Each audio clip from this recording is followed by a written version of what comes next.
Prince রকস্টারের পর আর এক নতুন পরিচালক শাকিব ফাহাদের পরিচালনায় শাকিব খান, তানজিন তিশা এবং ঐশী সোলজার ছবিটি কেমন করবে বক্স অফিসে।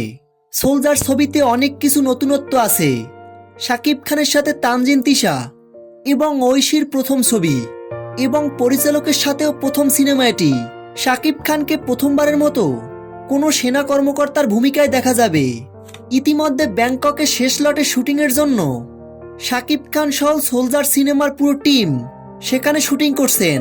ব্যাংকক থেকে ফিরে দেশে একটি গানের শুটিং শেষ হলেই পুরো সোলজার ছবির শুটিং শেষ হয়ে যাবে। মেগাস্টার শাকিব খানের ভাষ্য মতে বহুল প্রতীক্ষিত সোলজার ছবিটি এই বছরের অক্টোবর অর্থাৎ পূজায় রিলিজ করতে পারে প্রযোজনা প্রতিষ্ঠান। সোলজার একটি দেশত্ববোধক, অ্যাকশন, থ্রিলার, রোমান্টিক দেশীয় গল্পের ছবি হতে যাচ্ছে। প্রিয় দর্শক, আপনারা সোলজার সিনেমাটি নিয়ে কতটা আশাবাদী ভিডিও নিচে কমেন্ট করে জানাতে ভুলবেন না।